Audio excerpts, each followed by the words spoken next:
Throwdini, thanks for being here. It's a pleasure to see you again. Thank you for coming, Joey. So now tell me, what is actually the whole Cuba event? Give me the details and what's going on, and you know.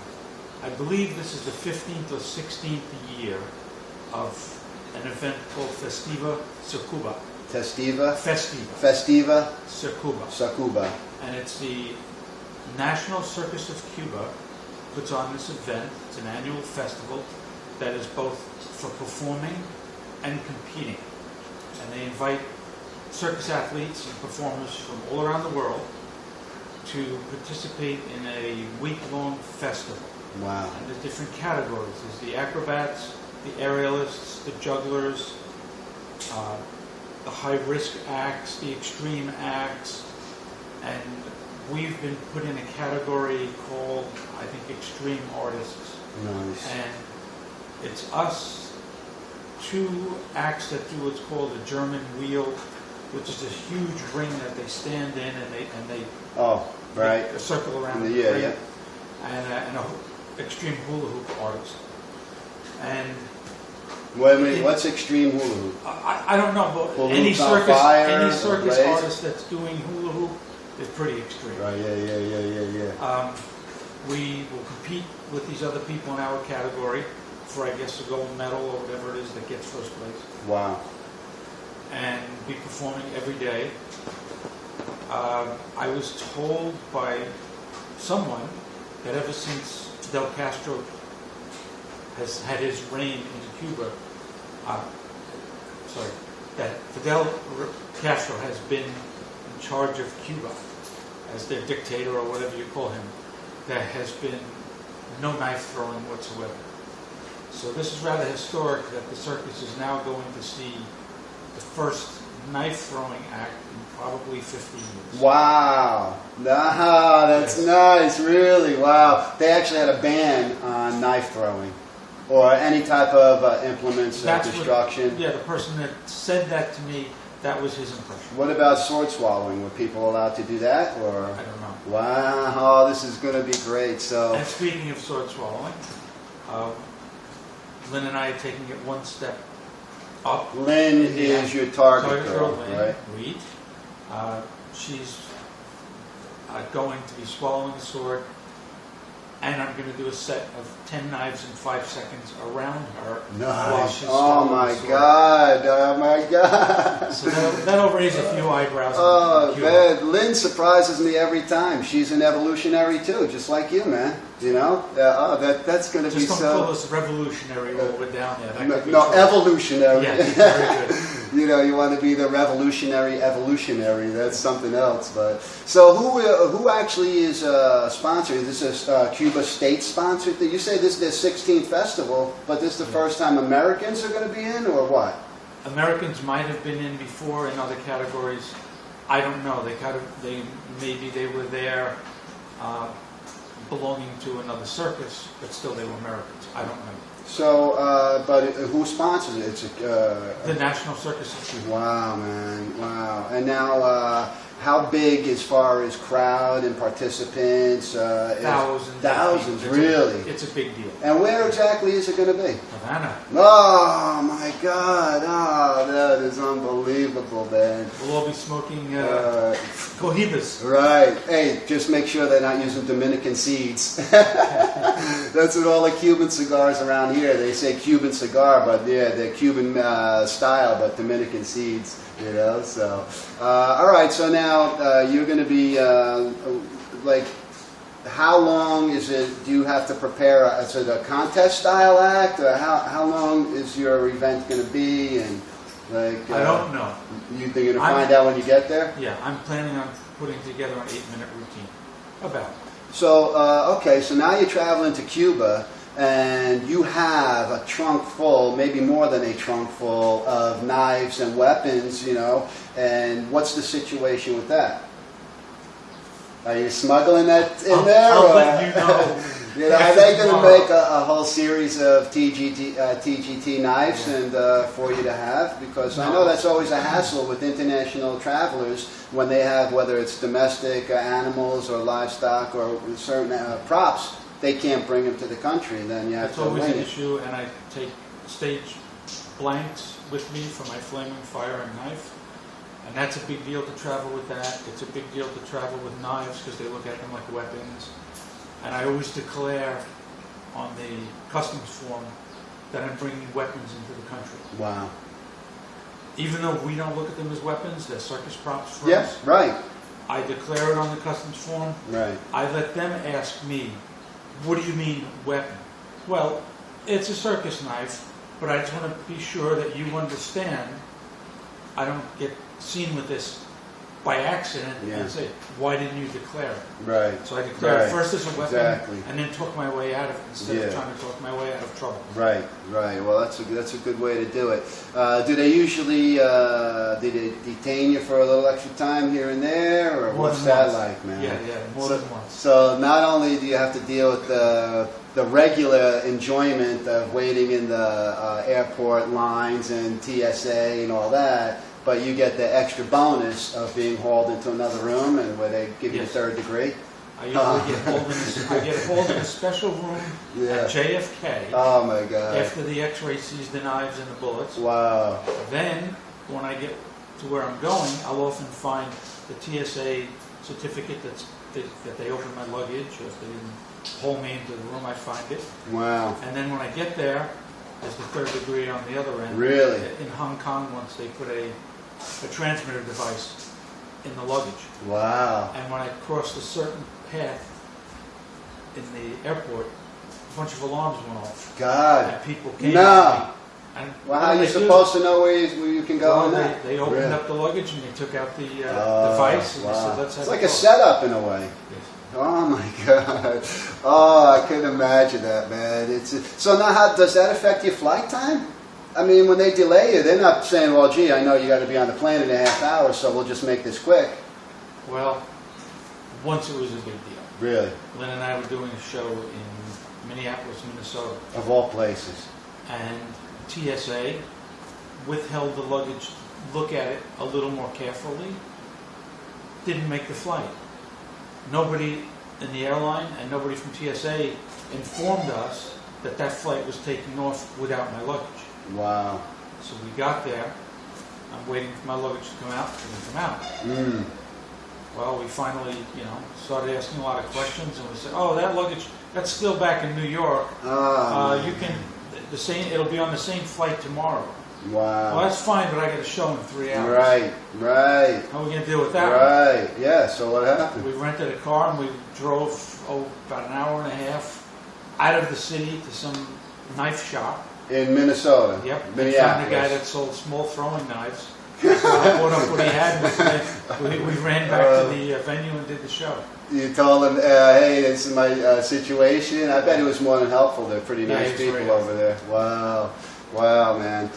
So now, how does it go? Is there like a qualifying round and a preliminary, and a semis and a finals? I don't know. You don't know? I'll find out when I get Oh my! And is it? Where is it? Is it in like a theater, or Yeah, it's big going to be circus all tent. over? It's a real wow. there. The rings and Wow, really? aerial stuff all over Wow. the place. It's pure circus. Wow. I love it. I love it. That's great. And it's going to be an international crowd, so I guess but everybody's going to have to learn to understand or get by with the Cuban. Cuban's different than Spanish a little bit with the dialect Yeah, and certain things. So maybe for my act, I'll just do it silent, and we'll throw and pull, and I won't speak between the stunts. Will you have somebody maybe standing there interpreting, saying what you're going to do to the audience? So they hear? If there's time for me to talk, I'll make sure there's an interpreter to speak to the crowd. I mean, what you do is extremely visual anyway, so they're going to be freaking out, and they're going to just watch what you're doing, and it's going to blow their minds. So, I hope so. That's going to be amazing. All right, so now let's go back a little bit before the trip. Do you have a sponsor? How did they contact you? And I mean, you're known all over the world, so I'm sure the phone keeps ringing off the hook for you now. But Lynn and I were performing at the Borgata Hotel and Casino in a show called In Atlantic City. Yeah, in Atlantic City, the Great American Variety Show. And other artists in the show have been from a lot from circus, and one of them named Duo Fusion, Giovanni and Virginia, the hand balancing team. And what's unique about them is most of their stunts, she's on the bottom and he's on top. Wow. And we drove back and forth from New York City down to Atlantic City with them 7 times. Right. He spoke a lot in the car on a 3-hour ride. And where are they from? Well, he's from Cuba, she's from Argentina. Wow. And they both went to the National Circus School of Cuba, which is the feeder to the National Circus. Wow. And it's run by the National Circus, Nice. I think. So they both went to that circus school. What kind of degree do you get out of that? I think it's like a bachelor's degree. Wow. Wow. And then they met while they were there. She came from Argentina, and he's a native Cuban. Wow. And they performed their hand balancing act. Nice. So he was telling us about it. And one of the times we were driving, he said, "Oh, you know, in a couple of months they're having the Festivas de Cuba, the National Circus of Cuba Festival. Let me send them a note, send them a little video of yours and see if they like you." Wow. Immediately Next we got a day. response that said, Of "You're course. invited to perform, Right. you're invited to compete, and you're invited to go on a 2-month tour of Cuba with us in the circus." Oh, wow. But we had to turn down the 2-month tour because of other obligations. I here. imagine that, man. Turning down the tour of Cuba because you're so busy. Well, there'll be other opportunities, no doubt. When did you pick up your first knife and throw it? I was 50 years old. Right. I was a professor for 18 years. I left the university, went into emergency medicine management. From that, the company was being sold, and I... Did you used to fiddle with scalpels and stuff, or? No, we would own the group that had the service in the emergency department. Yeah. So the docs worked for the group, but we subcontracted them to the emergency room.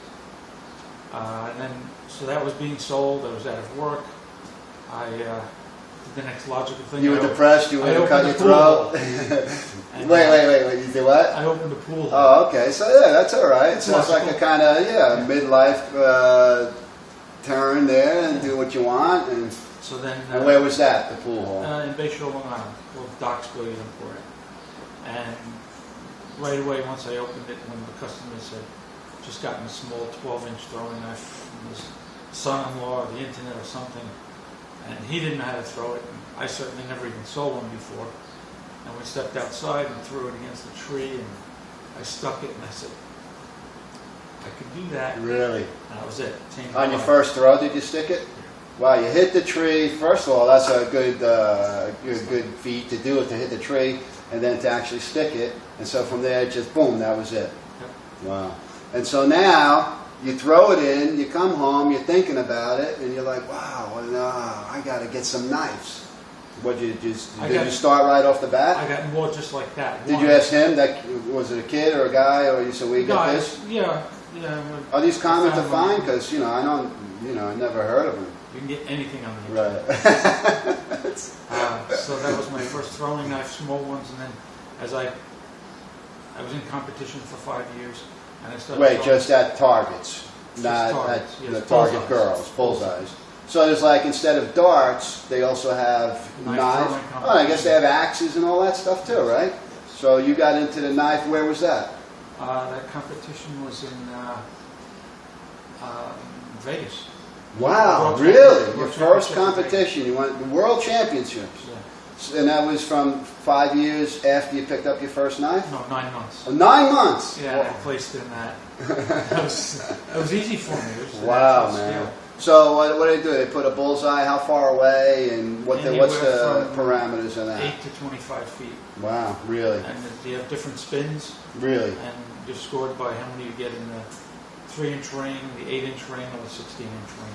Do they do it on a time frame, or it's just get them in there and that's it? Take your time, get them in. Really? So 9 months ago, you throw your first knife, you start learning about knives, then you start practicing. When do you get the bug and say, listen, I'm going to take this to the next level, I'm going to do whatever it takes to go up the ladder, so entering a contest or however, right? Yeah. Well, did that happen right away? Yes. Really? It's very logical. Now that I'm throwing them, I can look like I'm pretty good at hitting bullseyes. Wow. I might as well go in the competition. Were you ever good at darts? Totally different skill, and the answer is no. Wow, how about that? Wow. So, where did you learn about all these types of spins and things like that? Self-taught. Really? And how many different types of Well, throwing methods and self-taught spin to or a whatever? degree, and then I did meet another thrower that was a competition thrower, and he showed me the half spin. I was doing a full spin. And the half spin is what you start out with in a competition, and then move from the half to the 1.5 to the 2, to the 2.5 and 3 spin. Wow, wow. By moving further back. Now, that's coming at the target pretty fast, so who can count those spins like that? Is it No, from where you're standing, it will only be either a half Oh, or a really? full spin. Wow. It's based wow. on distance. Really? Did you meet this guy before or after you went to Vegas? Before. He's the one that told me about it. Oh, really? And then was he on the retiring mode, or No, what was he his had age? won a national championship himself. Really? He was a good thrower. Wow. Harry Monroe out of Rhode Island. Harry Monroe. And where's Harry today? Still up in Rhode Island. Really? He's still throwing? Yes. Is he proud of seeing all your accomplishments and how you've grown and to become the superstar that you are? Yeah. Wow, so that's great. So, all right, so now you got the 12-inch knives. Is that all you had when you went to Vegas, or you had a Yes. couple different styles? Yes. And then when did you start to develop, and you have your own knife Right. that you use? I use a 14-inch diamond head knife. Once I understood more about knife throwing, I realized the 12-inch was really inadequate, Wow. and I needed something heftier. Why? Because it had less not heavy enough. accuracy? No, not long enough. The heavier it is, you can control it better? Yeah, it's like a sweet spot on a 14-inch knife. Really? You know, sweet spot in tennis, sweet spot in golf, Right. knife, 14-inch. Really? Wow. You can throw 12, you can throw 16, 14. is the You have most. some on the table here, right? I'm going to grab one and show it. Oh, yeah. Yeah, hold on. What we're taking to Cuba. All right, so here's some of the knives that you're going to be throwing, and let's go through them and see. What is this knife here, and what do you use that for? That's my flaming firing knife. Flaming fire? Oh, that's Bullet that got to fits be in the cool, chamber. man. Bullet in the chamber, and this gets gasoline on it. I light it, and then when I throw it and it hits, it slams forward and it sets the bullet off. Oh, wow. Beautiful, man. It blows the audience's mind, because up to that stunt, up to that knife, all they've heard is the thunk of wood in the board. Yeah, man. Now all of a sudden this one goes off and Oh. it explodes. So, all right, with all these knives in the rotation, how do you start out? Do you have a rotation that you Yeah, go I'm with? using these first. So that's your this TGT is my- signature knives. Right, This and one these- here. You designed that. Yes. You have them specially made. Right. What's the weight on them? They're 12 ounces So it's a 14-inch blade, 12 ounces. and 1/8 of an inch thick. Wow. And this is the exact same thing made by Circus Stage Props in Las Vegas. Beautiful. Part of Western Stage Props. Beautiful. And they called it the Great Throwdini TGT Signature Series. Nice. It matches the original one that I started with, the exact same knife. So this one is your original one that you started with, Well, I've had these for a long time. right? And then these were just recently made in the last 6 months. Wow. Beautiful. That's a beautiful That's my knife. bread and butter knife right Wow. Do you actually ever cut butter with that? No. You ever try to cut bread with it? there. No.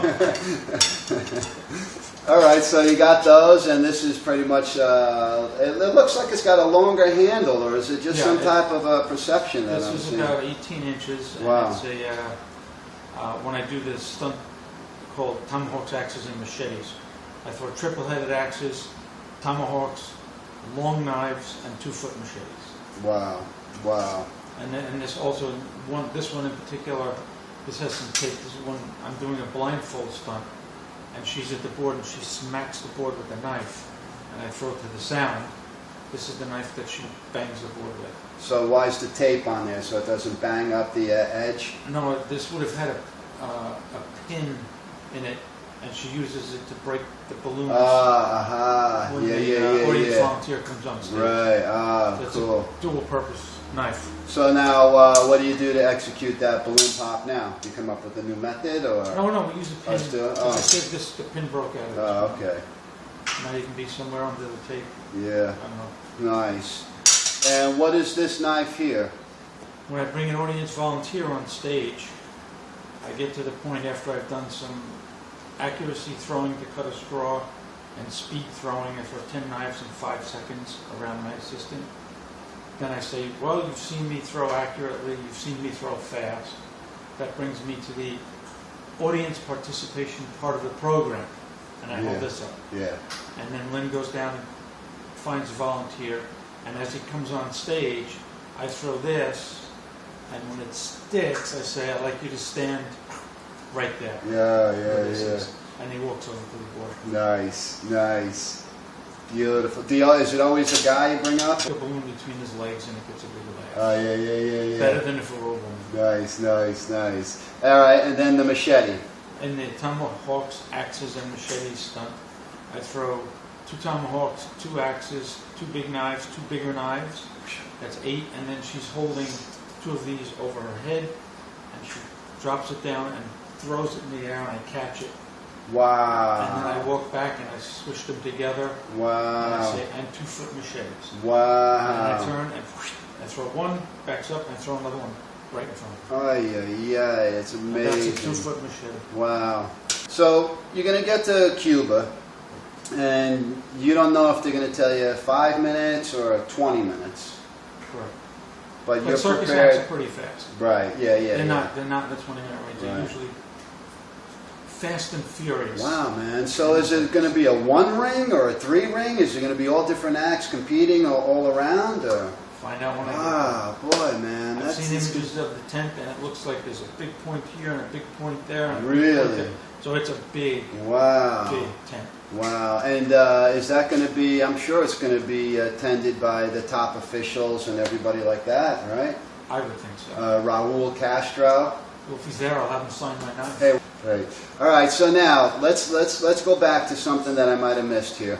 How many world records do you have? There are too many to count. I mean, you've been to almost every country now. You got Ripley's Believe It or Not, Guinness Book of World Records. You got the greatest, the Record Holders Republic. That's probably the best one that is in all that group, amongst many of them, which are all stellar. It's just incredible. Some people can't fathom. One world record will never happen to 90% of the population. People who lived will never be able to say they have a world record. Never mind. I've got a few. What's 40. the world record now, fastest time and amount? Well, some of them that I have, I've thrown 3 knives within a second. I've thrown 144 knives around my assistant in 1 minute. That's throwing 3 at a time. 3 at a time. 3 at a time, and then 144 around her in a minute. How do you hold them? Where are they? With difficulty. Really? You actually hold the whole stack? There's a table with the knives on it, and they're all laid out for me, and I pick up 3 with my right hand and 9 with the left hand, throw, and then grab 3 more, 3 more, 3 more. That's a dozen, then I go for the next stack. Wow. So you do that So about was 12 times? 12 times. Wow. That's a And gross of knives. Yeah. 144 knives. 144 knives. Around a person? And then the... Did Lynn do that? No, that was a long time. Oh my God, man. And do they all have to stick? Oh, yeah, of course. None can drop. Correct. Wow. And then the other one I have is another cool one, is for distance. I put a 14-inch knife into a 12-inch round at 101 feet. 101 feet, so 90 feet would be like 60 yards, am I right? No. 30. It's 30-something yards. Yeah, 30-something yards. Oh my God, man. You couldn't get most people to throw a 12-ounce piece of steel 101 feet. Really, man? It's very difficult. Wow. with accuracy. No, just throw it that distance. Just period, Very throw hard. it. Right. And I had this knife spinning that How many sucked. spins does it do, do you think? Too many to count. Really? Couldn't even see on the video. Really? It's just a blur as Wow. it's going through the air. Wow. Did you do that inside or outside? Out in the park. Really? Wow. With a strong wind. Headwind, tailwind, crosswind? Crosswind. Really? I had to throw the knife about 40 feet in the air. Wow. Because I had to go up and then drop back toward the target. Wow. And then I threw it a good, at least 10 feet to the left of the target, because the wind was coming from the side. So as it was spinning, the wind was hitting it and pulling it back toward the... Oh my God! Wow! And how many attempts? I was there for a while. I don't know Really? if I counted. Wow. I just Oh. filmed everything. Really? So after a while, man, throwing 12 ounces of steel is not light. It's not like a baseball, which is only a couple ounces.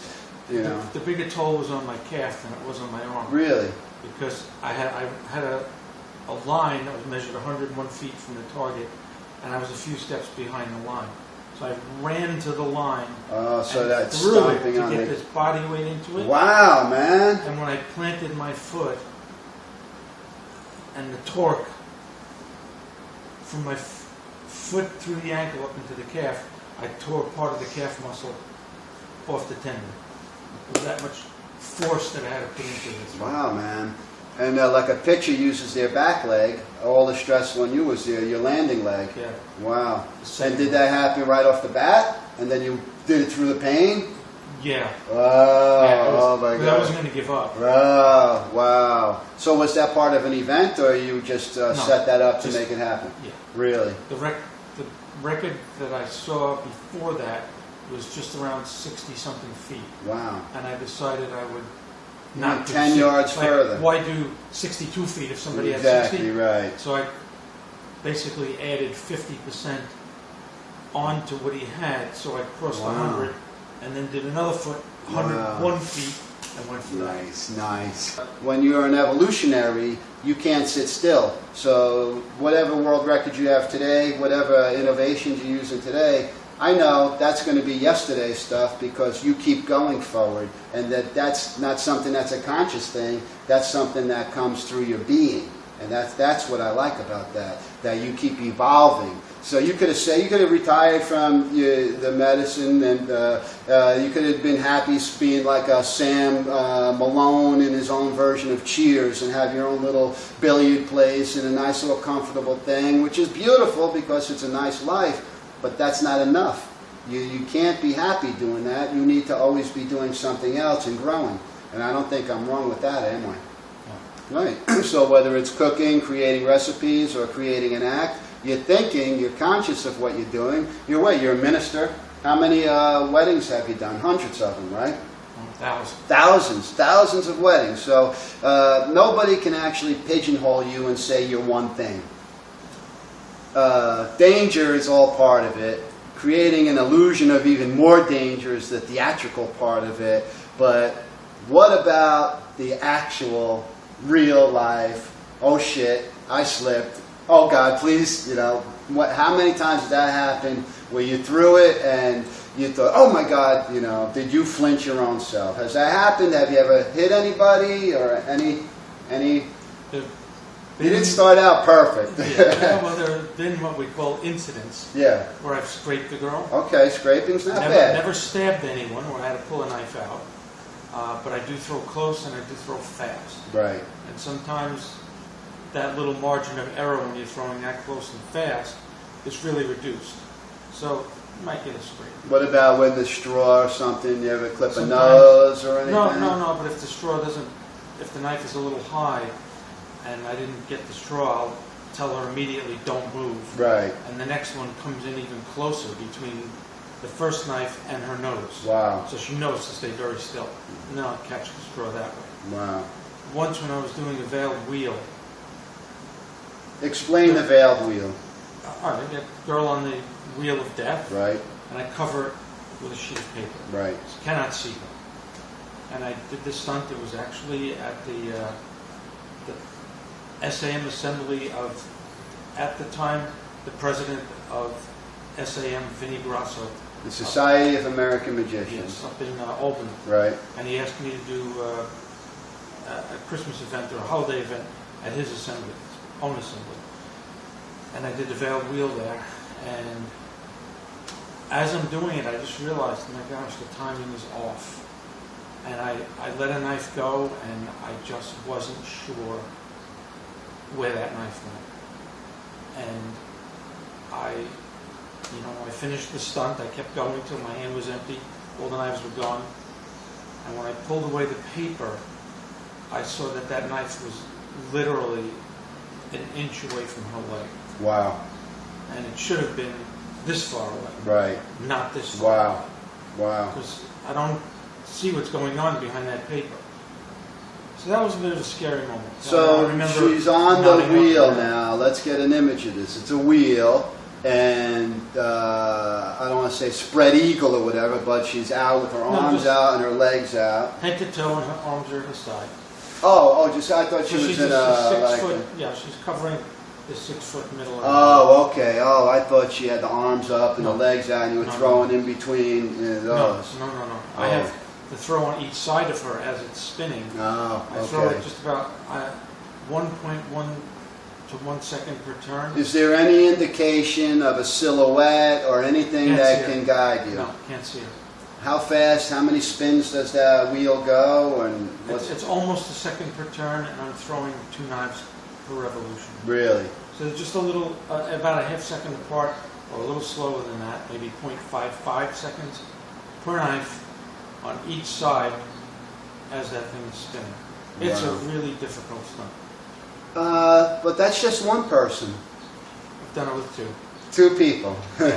So one was head up and one was head down, Oh my God. and then man. it was covered with the paper. Now, how do you set them up? Is the board like a regular board, or is it angled? So it's One stepped on, right. You we strap put the her in. fencer's mask on her, Right. and then we turned the whole So she has a fencer's mask. Well, there 180 you go. degrees. Right. and then the next one stepped on. Wow. Then we put the paper on. And you got to do it quick because this one's upside down and the blood's rushing to her head. Yeah, we and, get it set up and it starts spinning. Wow, man. So there's a lot of pressure for a lot of things, and there's room for a lot of things to go wrong with that, right? That's correct. Wow. Wow. So speaking of that, so that's 2 women.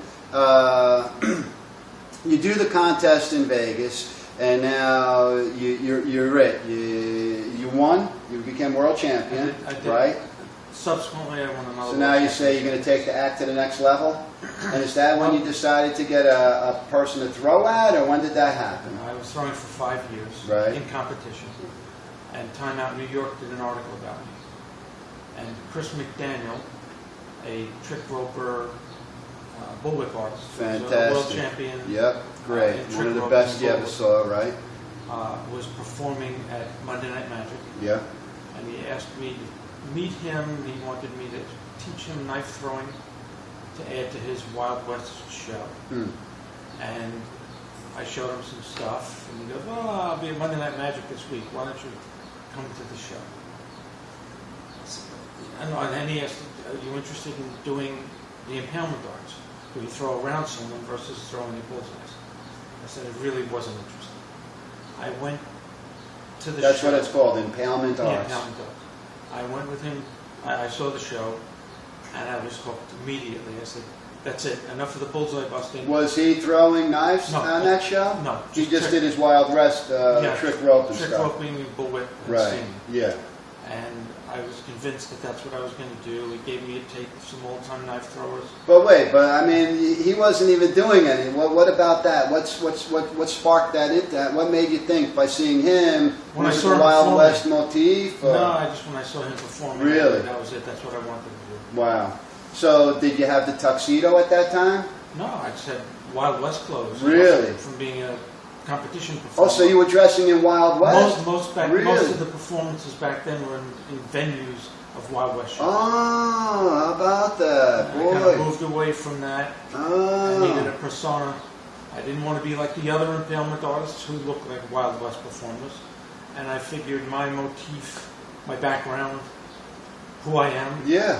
I'd look better in a tailed tuxedo, being kind of the intellectual taking knife throwing to a different level and educating the audience. It's the best. Classic Man. work. It's one of the best developed characters that I've seen, and there are a lot of great acts out there who have a signature character they've developed, and you can see it's 100% them. And with you, man, it is like there's so many emotions rolled up into one. You could be you could be in horror movies, man. You look like a straight-laced psycho killer. You look like a gentleman, knife thrower, debonair. All this stuff is part of that, and so people look at you and they're like, "Wait, this guy doesn't look like what we would maybe." We don't know what we would perceive, but he doesn't look like what we would perceive. And then you go out there and you scare the shit out of him, and there's nothing better than that, man. When you can do that, that's better than, I don't say better, maybe it's the same. As a comedian, getting 100% pure feedback with laughter from an audience. And when you can make those people jump and just scream, and that's as pure and as honest as it gets. You can't say, "Come on, everybody, hey, applaud, oh, come on, everybody, all right, everybody getting scared." No, man, there's nothing you can tell them to make them react the way they do, except when that sound hits that board, man, and they jump, and they can feel it. They can feel it coming at them, even if they're looking at you at a 90-degree angle. You're throwing that way, and those people feel like it just came right at them, and so that's gold right there, man. That is gold. You can't fake that, and I like that. I'd rather have people have an extreme reaction than just an ambivalence. You know, nothing worse to me when I watch comedy shows and I see these comedians and they're telling their jokes or whatever, and the audience. I'm like, "Hey, man, don't applaud. You're supposed to be laughing. You know, I'm up here trying to make you laugh. I'm not doing a corporate speaking engagement where I want you to applaud after I say things. So that, to me, that's a fail. You should applaud in the beginning. Hey, let's give him a nice hand. Welcome him to the stage. Laugh, scream, horror, whatever. And then when he's done, then the person, he or she, you give him that pure emotion, standing ovations, you know, all of that. The truth comes up. People applauding, that's like a lazy way of saying, "Ah, shit, I'm stuck here, all right, whatever, okay. It cost us $100, me and her, for the tickets. Where am I going to go?" You know. But if that guy was telling those jokes in Washington Square Park, those same people would walk away because they're not obligated to stick there. But you, man, you put on that tuxedo, you look like the mild-mannered madman, you take that knife, people are going to stop from eye distance, wherever they can see you, not from 5 feet, 500 feet. They're going to say, "Oh, what? Is that guy holding a machete down there?" And they come to you, not even consciously, they just get drawn and they want to see. What's this? Whoa, say he's throwing that at a girl? No way! You know? And some are like, "I hate my wife, I wish I could throw it." How many people ask you to throw them at their wives? Yeah, it's a common one. You know, you're a magician. "Hey, can you make my wife disappear?" You're a knife thrower. "Hey, can you give me a couple of those knives?" Oh, man. Well, listen, I think we touched on everything. The world records, the cooking, the all-around great guy. I don't want to ruin your image or anything like that, but you're a sweetheart, and I'm really proud to be able to call you my friend. There's a few people in my life that I would consider a true friend, and you're one of them. And so, I feel the same way. you know, and I enjoy everything, all your travels, all you do. I'm not only a huge fan, but you're a fascination to me. And that's why you're really the one who gave me the idea to come up with the New York icons. And you know me, I travel all over New York. I love New York. I go everywhere. I chase art. I love the history. I love the geography, the culture, everything about New York. I love running into fascinating people, artists, all types of characters. And so then when I came out here today to wish you good luck for Cuba trip, I said I'm going to start this series. I'm going to interview true icons, true artists, 100% original people. And to me, this is a great way to start it by having this sit down with you. So Thank you, I'm Joey. really happy, man. Thank you. Good luck in Cuba, and I wish you all the best. I can't wait to hear the stories when you come back and see how everything went, and you'll come back victorious, no doubt. The worldwide headquarters of the Great Throwdini, and I am about to get throwed at.